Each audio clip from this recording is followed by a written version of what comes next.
Wait, Bob.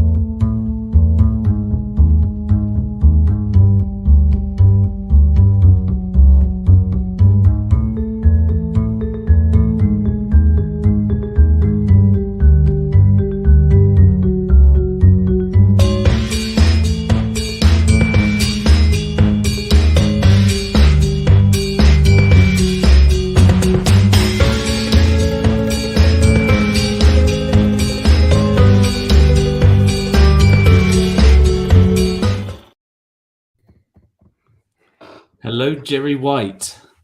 Hey, Chris, how you doing? All right, thank you. Or shall I say Durgle or Durga? How would you prefer your... I've always wanted, actually. How is your Twitter handle pronounced? I have no idea. It was literally one of those things which I've had for so long, ever since I was playing around with it back in the days when I was doing dodgy stuff with BBC micro games, and I was actually injecting it into the code just to kind of screw with stuff. It's an anagram of Gerald, which is my real name. And now that I'm 40 something, I'll happily admit that my real name is Gerald, and I do sound like an old man. You do now. You certainly do now. For everyone listening, for those who are joining the webinar now, the live stream, heckle as much as you like. The best heckle will be put up on the screen, and Gerry will have a tiny amount of time to give you a rebuttal, but the chances are he won't be quick enough. And it will be a terrible rebuttal, and you'll feel very sorry for him. Just a quick hello to David Sace, Vicky, Anton. Hello, Anton, in Bratislava now, Anton, I believe. Hopefully the trip over there was pretty good and you're settling in well. Gerry, whereabouts are you at the minute? I am living, as always, in the asylum, which is not a current asylum. It's an ex-asylum for idiots and imbeciles that I moved into. It's a great claim to fame because the royal family was kind of, all like the cousins from the crown was kind of locked up here. But it's basically next to Gatwick Airport, which means that I can travel around the world relatively easily as long as there's a flight from Gatwick Airport and nobody's on strike. Brilliant. And the fact that it is an ex-asylum for idiots and imbeciles really makes me happy, because it's a lovely area, but the fact that you're living there makes it all the better.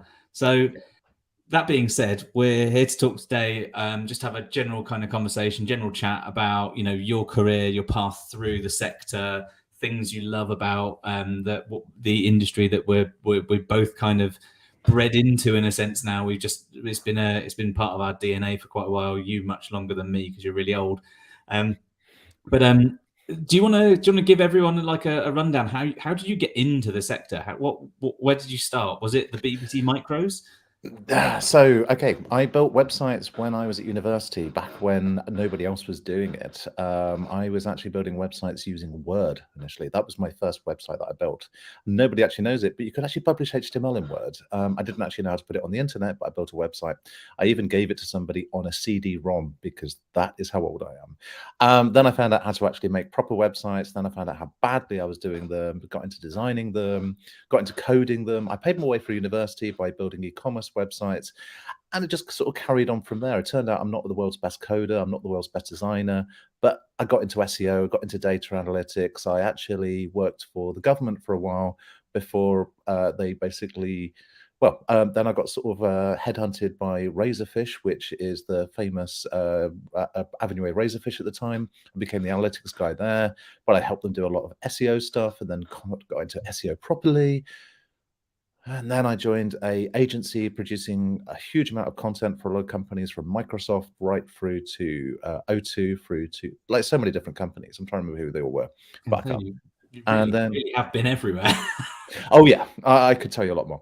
I'm summarizing. Don't worry. And then I joined the BBC, as you know. Basically, I was minutes, dude. Yeah, BBC for a little bit of time, and then after the BBC, I joined a. No, I can't fix your printer. And buy a new printer. It's easier to buy a new printer nowadays than it is to fix a printer, which is the most ridiculous part of the world. And also, nobody needs a printer. Anyway, yeah, BBC. I was doing on-site search instead of like off-site search. So I was doing that for a little bit of time and working on analytics for the homepage. Great fun, actually. Really interesting challenges. And then I went to an agency down in Brighton called Site Visibility.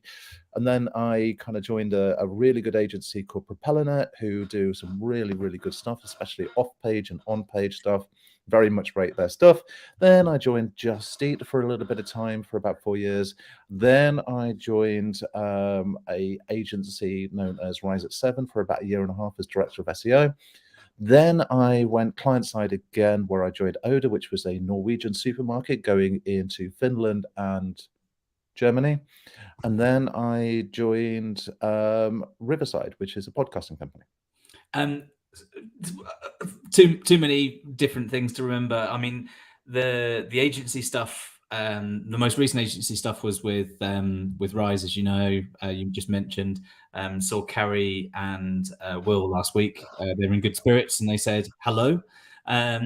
The trip over to Norway with Oda was an interesting in-house experience, I think, because you one of the focuses there was to sort of open new markets for them, which I think that's pretty cool from an SEO point of view, isn't it? It is. Unfortunately, it hasn't gone quite as well. We kind of faced the credit crunch, and that was basically the problem. That was almost, do you pay for hardware and vans to deliver the shopping, or do you pay people to sell orders you can't complete on? So that's kind of the reason that I left there. But honestly, I worked with incredible people, incredible agencies, and learned so much about kind of the logistics of supermarkets and what people actually search for, which is very different to what we expect. My favorite example, the cucumber, our top selling product. Nobody ever searches for a cucumber and buys a cucumber, so it's one of those things where I kind of learned a lot about how customer journeys work and how attribution works and bits, because it's just a great kind of team to work with. And your current position in Riverside, this isn't a paid for promotional thing at all, but I love Riverside right now. It has made the And We Have an Office Dog podcast so much more enjoyable to record, because I know that the editing and all the other stuff isn't going to be a pain in the neck. What's it like working at Riverside? What's the kind of the vibe over there? What's new? What's the next plan? Well, the great thing is they're constantly working on new stuff, and I'm not allowed to talk about any of it, of course. But basically, the products and technology that's coming out, it's really, really fun. What I mean by that is, you kind of looking at teams that are able to kind of go, we need to do this, so we're going to do it, and they get it out. They listen to the customers a lot. Friend of mine called Kendall, who is kind of leading the community side of it, she's constantly reporting back on what people are talking about in the industry, and kind of saying, yep, actually, there's really cool things to do, and we're always looking at kind of new opportunities and new things to do. And from my side of it, working on how do we kind of expand that out? How do we kind of tell people what we're doing? Because people don't search for new features. It's like, if we've got this cool new feature, how do we tell everybody about it who aren't necessarily searching for that thing? So it's working with kind of demand generation. It's working with all of these different ways to kind of manipulate the audiences to kind of know about us without. Interesting. I know. I was thinking as I said that was not the word I was looking for. Bad choice of words. But it was kind of like it. Intercepting journeys, let's go talk at that. It's kind of saying, during a journey, if you're looking for this, we can actually help you with that. If it's everything from marketing to production to editing, take a look at us. And what I find really interesting about your career is we said, you've been in-house, you've been agency, you've been client side, you've been products, you've been services. You've done quite a lot. So it must really kind of help. It must really help when it comes to new roles and things, because of the level of transferable skills and the experience that you've had across the board. But as you know, the OMG Centre focuses on building and growing agencies. And so I'm going to focus this next question on that, if that's okay. So based on everything that you've done in agencies and the work that you've done with them, whether it be as a buyer in-house or otherwise, what kind of advice would you give to agency owners, or who would have been previous bosses, I presume, or even senior leadership in agencies as well now? What's something that you'd kind of love for them to know? I think one of the things that a lot of agencies don't get right, and the agency that I think does get it right, are the ones that kind of say that our staff are the heroes almost. You make the staff the heroes. I mean, the one agency that I know you're kind of friends with that are doing this really well is Studio Hawk. Yeah. They basically really make their employees the heroes. Every time I see the team out and about, it's speaking at conferences, it's representing them, and they're so passionate about the brand. I think that's the one thing that I sometimes think that agencies forget. It's built on the people, and if the people are bought in and they're trusted and they're loved and they feel respected, that brand is absolutely critical to it all. Yeah, it is, and in the agency world, it's a people business. People delivering people delivering for people. Sorry, by people. I think oftentimes though, in order to sell a kind of a repeatable service, the need for systems and processes often push out of the way that kind of need to champion your people.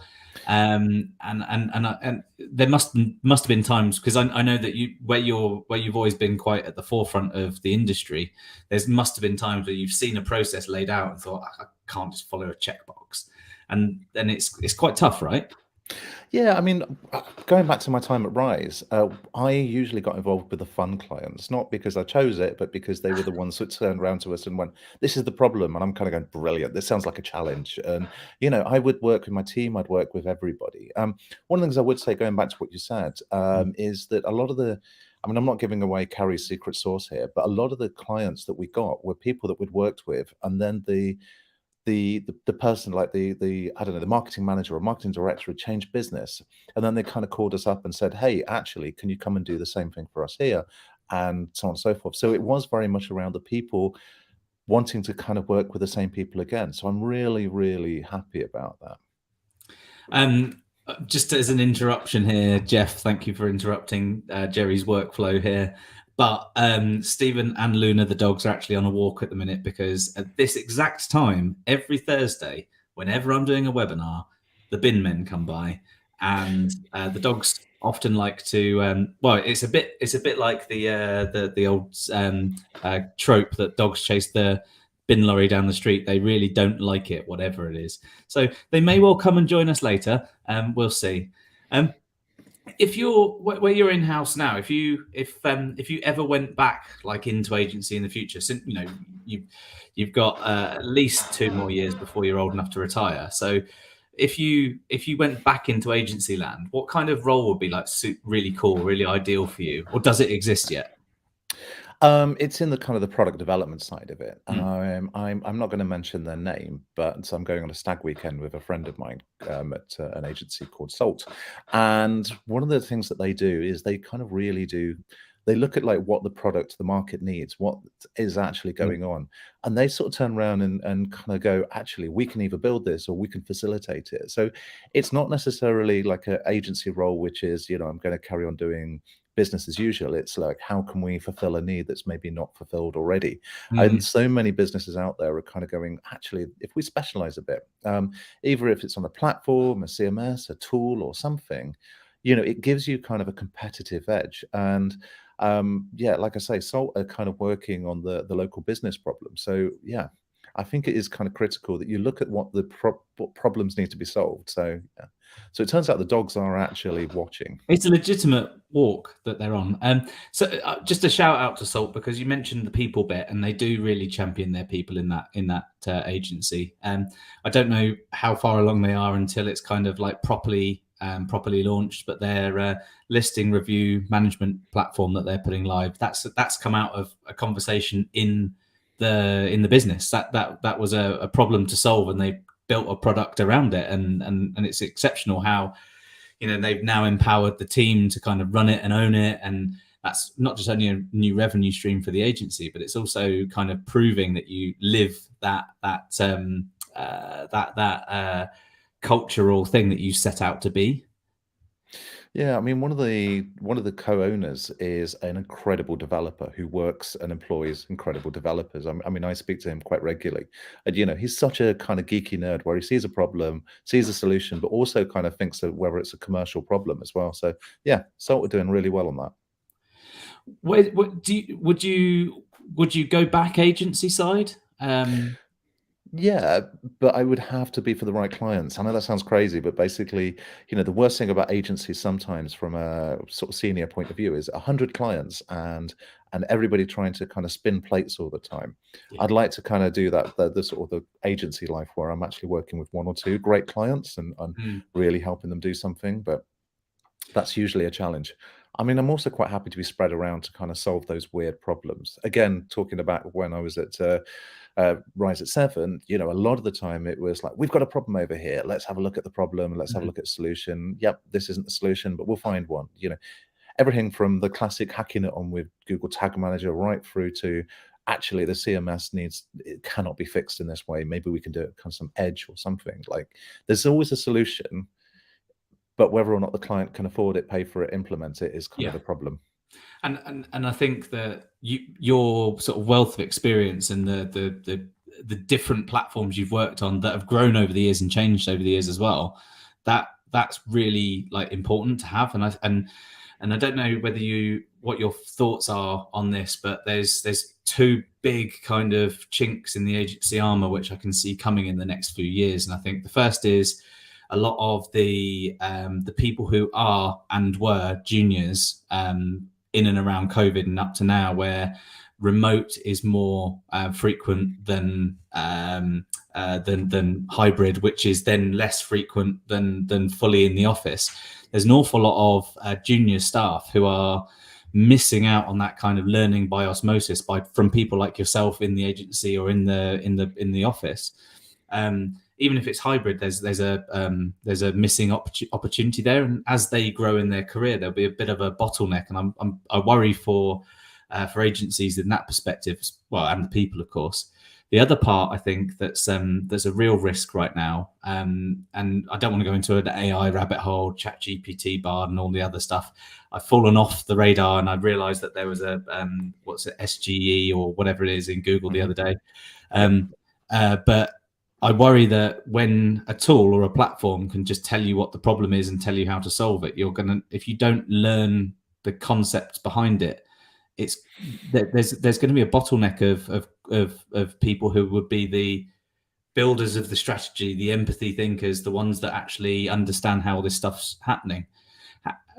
You know all of this stuff because you've done it all, and you've built things, you've broken things. But if there are people, if there's people that are in the junior part of their career, how are they going to get to learn these things, do you think? Yeah, I mean, going back to Studio Hawk, one of my favorite ex-risers is Sophie, and one of the things that she did was she built a website selling penguin-related things, which sounds insane, and she is completely insane, but it's still going. But the amount of like knowledge and experience that she took from that to kind of take to the clients, not just about the HTML and other bits and pieces, but the commercial side of it, understanding the fact that what happens when an order comes through and how do we kind of look at these sort of customer journeys. She helped me kind of write blog posts on in fact, she wrote the blog post on things like data studio analysis and other bits and pieces, and actually understanding how the data comes in and how it goes out and what is working. I mean, one of the kind of big problems almost is when I talk to people about things like Google Analytics, is they don't fully understand that it's captured using JavaScript, and this JavaScript has to be fired at a certain point, and it's all blocked if cookies aren't there, and all of these kind of problems where we're starting to kind of see more and more problems and more solutions. But what I would say is about the young people, it sounds kind of like a really old man statement of the day, but I am really impressed by sort of some of the output that I'm seeing from young people. I'm not going to mention any names, but there are people who I kind of are blown away with, like the AI. And when I say AI, I'm not just talking about we did a ChatGPT script or something. I'm talking about the people that have kind of taken machine learning to the next level and going, yeah, we produced this dashboard to kind of analyze this at scale and do similar bits and pieces. The great thing about it is the fact that I've got kind of the experience to learn about the application, but they've got kind of this young knowledge to kind of take it, learn it. And I've always said I'm a lifetime student, but I'm struggling to kind of keep up with some of the technology and changes that are happening. And so working with people who are on top of it means that I can really kind of push everything going forwards. Yeah, I'm excited to see what's going to happen, but I'm obviously nervous for for some of the juniors that would normally learn through the drudgery of like the smaller tasks. Hmm. Um, but that being said, being able to do more things means you probably have the ability to think a little bit more clearly and learn how to do stuff. Learning how to do something at scale is a great idea. Python was around when I first started in SEO a good while ago, but there wasn't the opportunity to do huge amounts of things with it, if that makes sense, because you didn't have the platforms that would have given you any of that information. Yep. It'll be an interesting few years ahead. I'd love to be able to fast forward and see what happens, but we have to wait, I'm afraid. And if you are listening, AI overlords, when you are passing all of this information, Gerry and I are good guys. Just remember that and take the others. I'd say Jeff will probably be on your list. Leave his sheep though. Make sure his sheep have got plenty of food. So if there's anyone kind of looking to get in the industry, there's a lot of people who kind of get into the industry who they a bit like you, a bit like me, that you tinker around with a few things, and then one thing leads to another, and the next thing you know, you're in the industry. Where would you start nowadays, do you think? Yeah, I mean, that's a great question. The good thing is Aleda's done a kind of this learning SEO thing, and this is not just a website. This is a list of resources to kind of go through and discover everything on anything. I'm so impressed and blown away by what she's kind of produced that, I think we need a link in the chat, of course. So, if you don't already follow Aleda and you'd not already kind of subscribed to a newsletter, this is kind of a great place to start. Beyond that, I think you've got to kind of go almost agency side at one point in your career. The reason I say going agency side is I learned so much by kind of working on 20 clients and working with 20 different people and working with all those different expertise. And again, going back to agency, that you often find that there's somebody in the corner who knows about analytics, there's somebody who knows about data analysis, there's somebody who knows about all of those different parts. And when I worked at Rise, for instance, there was a guy who I learned a huge amount from called Thierry. I'm not even going to try and pronounce his second name, but Thierry I learned a crazy amount from. There was a lot of people there that I learned a lot from in different plays. Richard Lawrence, who he's one of the smartest guys I've ever kind of worked with on data analysis. And basically a lot of people that I've worked with over my career have taught me a different way to crack a nut. I totally agree. Like having been in a few different roles myself, I totally agree with that. In my first agency, like the first time I'd ever even come across the name Google Analytics, and obviously it's about to go through a potentially bad iteration, but that I'm pretty sure I annoyed Anna Lewis every single day when I spoke to her, because there was stuff I just didn't understand. I didn't understand how it was working and things like that, and that was because I was focusing on another area, but I still wanted to understand how it worked. I've not gone down the data and the analytics path in my career, but I still wanted to learn where the number that I was working towards came from and how it all fitted together. And I think if you're working in an agency, you learn a lot of small bits whilst sticking in your lane as well, which is great. I do think it's important to get out, though. The worst problem with an agency sometimes is that they all kind of have the same solution. One person has a solution, everyone does the same kind of method. And I love things like Measure Camp, which is the nerdiest thing to do on a Saturday. Basically, you go and spend the day with lots of other analytics people. And from there, basically, you consume knowledge. A lot of the time, things you kind of go, I have no idea what they were talking about, but you hear it twice and suddenly go, oh, okay, so that applies to this. And then you hear it 3 or 4 times and you kind of go, okay, I'm going to go do that. I love Google Data Studio, which is now called Looker Studio, because Google has this policy that if somebody remembers the name of something, they're going to change it or they're going to sunset it. But I'm not going to rant about Google. But what was I talking about? Oh yeah, Data Studio. Looker Studio, sorry. Looker Studio, basically there's some really, really cool features within it to bring in APIs from all sorts of bits and pieces. And I remember listening to a guy talk about that at a conference, and I went, oh, I had no idea you could do all that. I thought it was really basic and not very good, but it turns into this incredible kind of front end to all your data sources. So I think there's loads and loads of ways in which we can constantly learn. Going to places like Measure Camp or conferences around the world is definitely a good idea. I totally agree. I totally agree. And they've got a question just come up on put up here from Simon. Hello, Simon. By the way, haven't seen you for a little while. What was it, Brighton last? How do you continuously keep on learning while doing your job and having a beer once in a while? It is a challenge. I say that because, sometimes you're so busy spinning plates that you don't find out there's a special plate spinning machine out there that will do it for you. That's a bad analogy, but you know what I mean? It's sometimes actually learning a smart way of doing things is the biggest challenge around.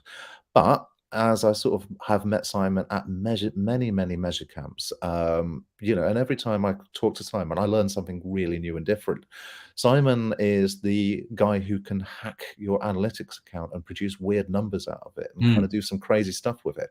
And there's so many other places. And the other time that I met Simon was at a conference called Take It Offline, which is this amazing conference. Literally, I saw Judith's message come in just there. I was about to give that a massive plug, because not only are you a titan in the industry and you know so much about everything, you often support so many people in the sector, and there's a laundry list of people who you've helped in their career, whether it be just introductions to the right people at the right time, or whether it be actually teaching them something or helping them through something. But you also somehow find the time in between learning, in between doing your own job and having a beer, to run with a few others, obviously, an absolutely fantastic conference. Take It Offline. First of all, tell us how it all started, and then tell us all about what's coming up, because it's so cool. The roots are completely different to what it is today. There was a guy called Tom, and bearing in mind, if you ever run a conference, Tom and Gerry running a conference does not sound like a good idea. Tom basically said, "Oh, I want to do like this little round table for local businesses." So he was a freelancer trying to get more business to come in. So we went down to a little place called Brighton, and I invited local businesses along. None of them turned up, but people like Jono and Hannah and other really smart people turned up instead. So we had really smart conversations instead of really basic conversations, and we kept having smart conversations, and these smart conversations evolved. Then of course there was the incident where I think it was Peter Mead came over from Australia, and I think that might have been the first time I met you and Vicky. Basically Nick said, "Hey, can you like organize a little meetup?" And I was like, "Yeah, sure. What's the worst that could happen?" So I put the word out, and 150 people signed up. This was kind of going to be hosted at my work at Just Eat, and I was told I had a maximum allowed capacity of 50, and I was like, don't worry about it. 50% of people never turn up, and we got 110% turnout, and we didn't quite have enough pizza for everybody. Or beer at the end. I remember that. Well, we went to the pub afterwards, so it was fine.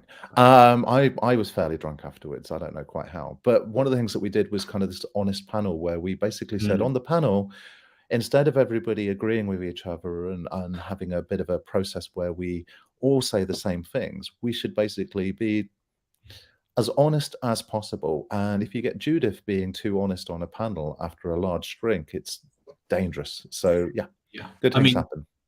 All love to Judith Lewis, another industry legend, but also someone who you definitely want on a panel when they've had a few drinks because of the lols. Yeah, along with Ross. Yes, I think when you can have, if you can have a conversation that isn't all agreeing, not just because you want to disagree with each other, but because there are differences of opinion. And most of SEO is difference of opinion in application in most cases, so it's always a lot of fun. But tell us all right now about the next Take It Offline event in Sofia. And Bulgaria. What month? I can't remember any. November. November the 10th. Basically, this is Arno's fault. He said, let's do one in Amsterdam. And I said, yeah, that sounds like a great idea. What could possibly go wrong? And then I could tell you what went wrong, and it was Arno's fault. But we all basically went over to Amsterdam. We had a great time. And we were like, yeah, let's do it again next year. And then that was 2020. So that didn't work out particularly well. And now we're going to actually do a proper one in Bulgaria. So yeah, have a look on the website, which will be, actually it's not on the website yet, but have a look on the Twitter account, which is Offline Take, because Take It Offline is not available. But basically have a look on what? Offline Take is all one word? Yeah. Yeah, it's the worst Twitter handle ever. But we can't get the right one yet. I'm hoping Elon Musk will kind of sort it all out for me. You know, I've got faith in the man. I mean, you've got plenty of followers. Maybe you will. Yep, things in my life I need to fix. That is definitely on the list. But basically, yeah.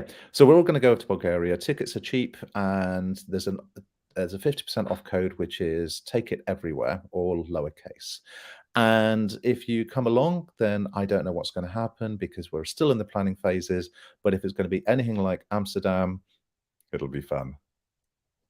I mean, Amsterdam was absolutely brilliant fun. I remember the panel in particular was a lot of fun because it was, you know, later on in the day, and a lot of laughs were had.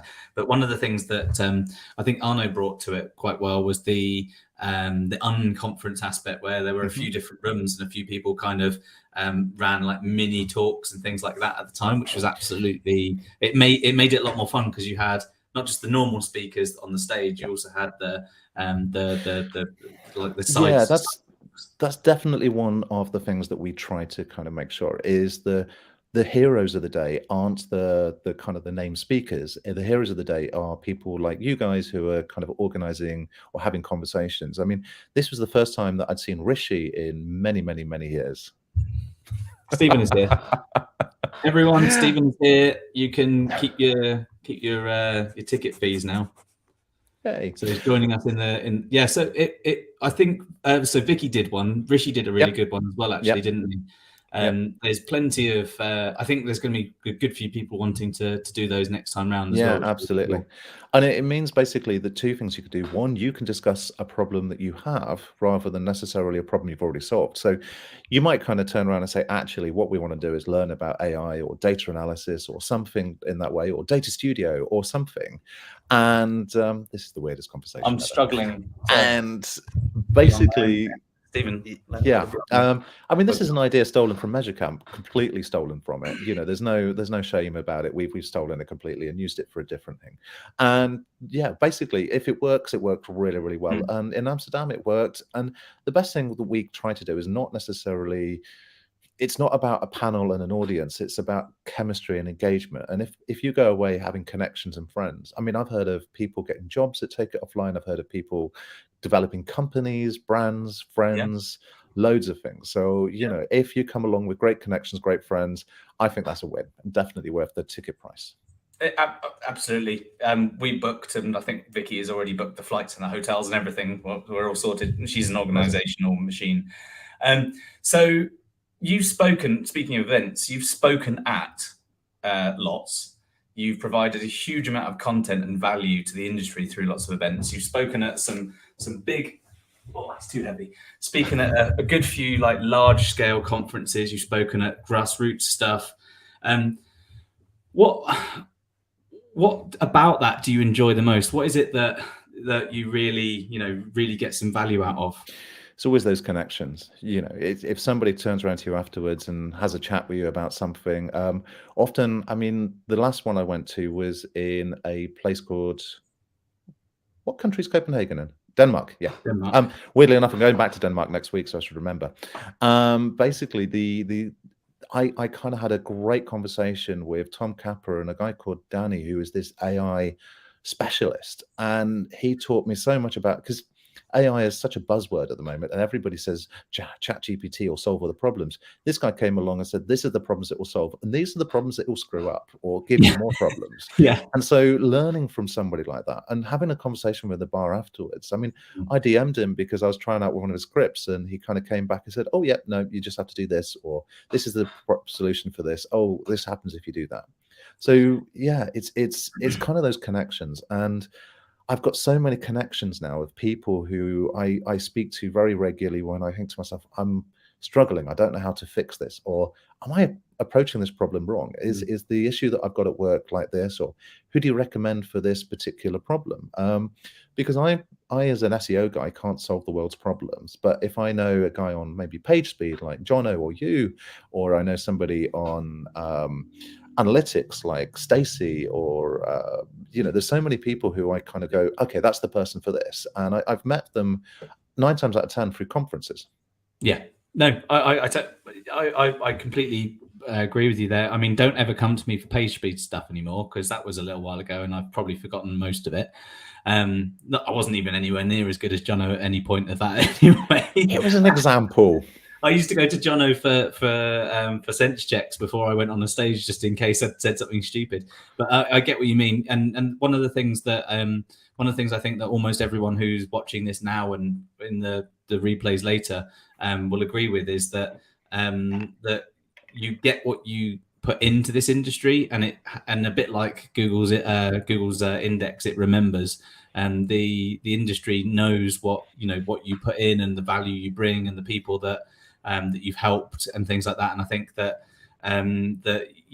you've helped an awful lot of people learn and grow and get something out of this sector that maybe they'll have got it eventually because they're smart people, but giving away a lot of time. It takes a long time to put a presentation together and get it ready. It takes a lot of time to travel to events, speak at events. It's not all glitz and glamour, as I'm sure a lot of our fellow speakers will attest to. I agree with that. Yeah, I mean, I love kind of going to events and I love speaking to people, but I'm 6'4", and when they put me on an EasyJet flight, there is a very good chance that my knees will be in the back of the person in front of me. So yeah, it isn't the most pleasurable way to spend 2 hours often, but at the end of the day, especially if EasyJet's stuck on the runway for another hour and a half or something. But yeah, short version, it's not all the best thing ever, but equally, I've got everybody shares back again. It's not me, it's everybody. The industry is a weirdly lovely place that shares so much, and even if they're not sharing it as publicly, they're often sharing it really privately. There's a WhatsApp group that I'm in about Data Studio, and the amount of times where I've looked at it and thought, that's just amazing what somebody has kind of shared in there. I can think of so many examples, but it's I am kind of constantly a student, and if you just share a little bit, people share back again. So I'm not this selfless kind of person completely. I just like the fact that people share back with me because I share with them. Yeah, and again, it's not selfless entirely, but I mean, very little things are selfless. But I think that there's a lot of value that you've added to the sector that that most people would not have gone as far in a nice way. I think you've put a lot of time in to deliver a full day of training, for example, isn't just a full day of your time. And oftentimes not getting paid for those sorts of things. It's a really good thing that you're doing in this industry. And one of those things that you put a lot of time into, and I know you've done quite a lot of these, is you judge quite a lot of industry awards. Yeah. And I think was it the European Search Awards that was just passed? Yeah, in Portugal. Yeah, you're a serial judge, is what I'm painting it as. You're you are judgmental in general terms. Comes of age. Well, I've been at the brunt of quite a lot of your judgments in the past. You have been more judgmental than me for the past 20 years. I mean, I'm making up for it. I was just really nice for a really long time, and I need to catch up now. What for anyone who's listening, who works in an agency or works in house that would normally be the kind of people that would want to enter into awards, what would you say would kind of would definitely make an award more winning likely, or perhaps the other way around, way less likely to win? What's a red flag? No. So with the positives, basically, it's somebody that's a little bit different, somebody that kind of says, you know, I actually spoke about this at the European Search Awards last week, basically, and my example was Be More Mark Rofe, which sounds like a terrible idea if you know who I'm talking about. Mark Rofe is the guy that created a billboard to try and, you know, because Tinder and Bumble wasn't working for him. I mean, that's his line, but you know, he basically did it because he just likes to experiment. He's also the guy that created a chat bot or a bot basically that replied to everybody on Twitter that asked for a referral code for Uber, and he got thousands of pounds worth of Uber credit. My point is that Mark Rofe is an insane gentleman, absolutely lovely, but completely insane. And you know, he's doing a PR course at the moment. He thinks different. He does things differently. And I think one of the biggest problems with a lot of the entrants that we see is the fact that it doesn't stand out anywhere near as much as if they did something a little bit different. If they kind of looked at the problem and went, oh, we've got a great solution over here. And, you know, it's not just BAU, it's not just business as usual. Describe, but equally, we also like it when people just do a really, really good job. And, you know, you don't just fix the Twitter account. There's a really loud motorbike just outside. Everyone's really pleased that you let them know. Everyone, there's a really loud motorbike outside Gerry's house. I think there's two. Anyway, I'm just making sure that you can't hear them. Back to the point. Be More Mark Rofe, which sounds like a crazy kind of thing to do because he's a very interesting guy. Basically, do a bit different. Think about the problem. Don't just fix the robots.txt file. That's not quite what we're looking for. We're looking for something where you kind of go, we did this and we did that. You know, optimization work is always good, so you can kind of list it in the work that you did. I mean, I've seen a few entrants where people have kind of done some analysis and I went, oh, that was quite smart. They really kind of looked at the problem and then maybe opened up something or did something quite intelligent. The other side of it is buzzword bingo. If you said that you use ChatGPT to do a problem, that's not enough. That's just, or AI. Every time I see somebody saying we proprietary AI tool, that's just me going, no, I need to know what you actually did, because for all I know, I don't know, proprietary AI tool is just a bit of a bingo word, and I don't think that that's necessarily going to help us kind of judge your entry. Yeah, I remember from my time doing some awards judging that we have a proprietary tool was also code for. We've got a spreadsheet with some formulas, which is fine. Just say that. We've got a really very complicated spreadsheet that keeps breaking, but it produces these things which are served to solve this problem. But yeah, is there anything that over the years of judging that you've seen that's kind of like as a trend building up in entries? That basically, you know, it's the proprietary tool kind of thing. But the really cool stuff is when they, like I say, it's basically the Mark Rofe kind of thing where you kind of make us think. And when I talk about AI as being a bad thing almost when I say it like that, but I've seen people say, actually, we used AI to kind of analyze the data and realize that this sector had a much higher AOV, and therefore we day-parted our bidding because we understood that families were the target audience for pizzas that spend more money and similar bits and pieces. I'm using kind of examples from some of the paid entries. In the SEO side of it, it's, you know, we did something that actually got people to want to link to us and do some really, really cool stuff. I think basically if you show that what you did was really above and beyond, then it's kind of exciting, both in the content, the technical, everything. And, you know, really be proud of what you've done. Don't, you know, it's basically showing pride in your work. Yeah. So don't give the award entry to the office admin to fill in the form, basically. No, if you really have pride in it, take the time and make sure you fill out all the boxes. I know it sounds basic, but it's surprising how many times every box is worth 10 points, and one of the boxes somebody will put in a line which says, yeah, we can't really share this, and suddenly you've got 0 points for that, and there's no way you're going to get as many points as if somebody who's comprehensively filled out every part of it and actually read the question. What does it say? You know, is it objectives and budget? In which case, put in the objective and the budget. Yeah. Agreed. One thing which really irked me, and I'm sure because you've done an awful lot more of this, is we increased a client's something by 1,000%, but not saying what the starting or the finishing point was. Immediately is a red flag. I might well have been a bit too harsh in my opinions when these things happen, though. I mean, my favorite one was AOV when the price of the product went up. It's like, yeah, we increased the AOV, and I'm thinking to myself, but that was you've got a single product. Your AOV, The of average course, order went value went up. up by Yeah. the same rate of Um, inflation as inflation. yeah. Hmm. Yeah. Gerry, where do you think the industry will be in the next 5 years? This is the final kind of wrap up question. Yeah, this is a terrible question for me because I have no idea. Every time I think I know where things are going, I'm surprised. Like this is the first year where I've been blown away by just the rate of change. And every time I have a conversation with people, you mentioned SGE, you mentioned other bits and pieces. I have absolutely no idea. Sorry, Judith, what did I say? Oh no, yeah. Basically, I have no idea what's going on almost. You know, AI and ChatGPT at the moment is evolving so fast. And you and I both love our VR stuff. I love basically playing around with Meta quests and bits and pieces. And Apple's just come out with this insane ski goggles, which has, kind of a totally different user experience than what we're experiencing. And I've got a pair of those as well, which is basically VR sunglasses, AR sunglasses. I mean, I think I'm cool wearing them, but I look really cool wearing them. My mum agrees.